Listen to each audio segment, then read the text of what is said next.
Milind Murli Deora. Yes, please. Please. आप बोले, आपकी बात रिकॉर्ड पे जाएगी. सर, मैं भारत की माननीय राष्ट्रपति जी की संसद में उनके अभिभाषण के लिए मैं बहुत अपने पार्टी की ओर से धन्यवाद देता हूं. प्लीज मिलिंद जी बोले, please. Sir, the President's address, sir, was a very clear and realistic assessment of where India stands today. What are the challenges? One second, John. What are the challenges before our country and how we can convert different challenges into opportunities, not just for the government, but for citizens as a whole. So, एक बात मैं कहना चाहता हूं कि India and the world is going through an era of unthinkable disruptions, almost bizarre disruptions, since the end of World War II, 80 years ago in 1945. Few examples. Today, what was called the transatlantic partnership between Europe and the United States, after 80 years, is under serious threat, where two continents are bickering over a piece of land called Greenland. There's no doubt that global trade routes are being redrawn, supply chains are being weaponized, technology cycles are shrinking, and world over in every continent, conflicts are multiplying. So, आज की हमारी जो generation है, वे ऐसे समय में जी रही हैं जहां अनसर्टेनिटी ही एकमात्र सर्टेनिटी है.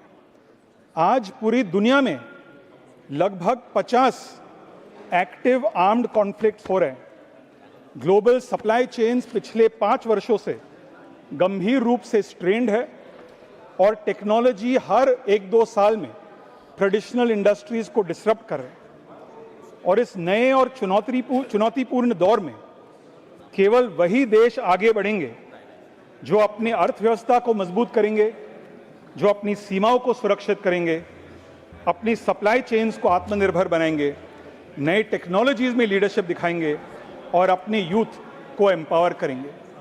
Sir, I can assure this house today that 2026, we have just started this year, is going to be a very, very challenging, a very disruptive year. And I can say with great confidence that in this era of volatility, I give full marks to the Prime Minister and to his government for ensuring and to responding to each challenge and ensuring that each challenge gets converted into an opportunity. So the first point I raised was the economy. Today, economic strength is the foundation of national power. We are the 4th largest economy with a GDP of over US $3.5 trillion, almost 360 lakh crore rupees. We are growing at 7% per annum. We are the fastest among major economies. And our share in global growth is almost 17% today. Sir, before me, Dr. John Britas raised many points about the Indo-US trade deal. उन्होंने खास करके timing के बारे में आलोचना की कि why was it done at a certain time at night. Dr. John Britas, I would like to tell you, your question was why was it done at different times at night. I'm not sure if you are aware, but the world has different time zones. Milind ji, address to the chair. There are different time zones. Here. When it's 10 p.m. in India, it's 12 p.m. in the United States. And I'm sure my friend Dr. John Britas would understand time zones, because there is a big difference in the time zones between the Communist Party and the rest of us. Yes. And just like certain countries, economies will slowly... Please. I'm not yielding, no, sir. I'm not no, yielding. Please. I'm not Please, yielding. Milind, Just like some countries, some economies will be disrupted given this era of disruptions. Similarly, certain parties are also slowly being disrupted. Sir, the opposition earlier, as far as the trade agreement goes, one of their biggest criticisms was that India is... माननीय मिलिंद जी, doctor John Brittas ने बैठकर कहा कि आप उनके मित्र इसलिए disturb नहीं करेंगे, यानी दूसरों को डिस्टर्ब करते हैं. Exactly. Thank you.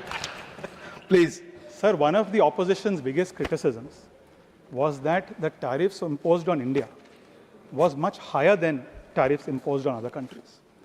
सर, आज मैं गर्व से कह सकता हूं कि सरकार की और प्रधानमंत्री जी के दृढ़ संकल्प की वजह से आज अमेरिका से लेकर यूरोप तक सभी कॉन्टिनेंट्स भारत के साथ ट्रेड डील करना चाहते हैं और आज मैं कॉन्फिडेंस और गर्व के साथ कह सकता हूं कि भारत का जो टैरिफ है विश्व में सबसे लोएस्ट टैरिफ है। मैं केवल 2-3 उदाहरण देना चाहता हूं। The tariff imposed on China, which is the biggest trading partner with the US, is 34%. Tariff imposed on Bangladesh, which is a big competitor to India in exporting textiles, 20%.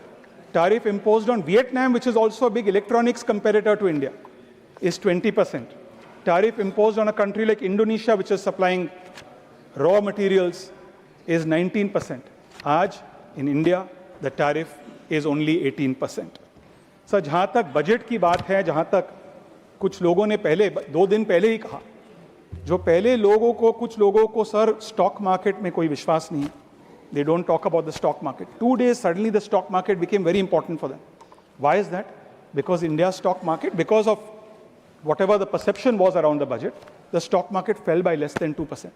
Today I want to tell those members of the opposition, right now as we are speaking, I checked just shortly, today the stock market is up 3%. So what is the answer to those people?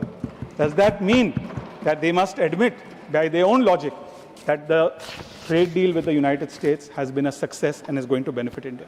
So one is I spoke about economy being a basis of national power. The second is supply chains.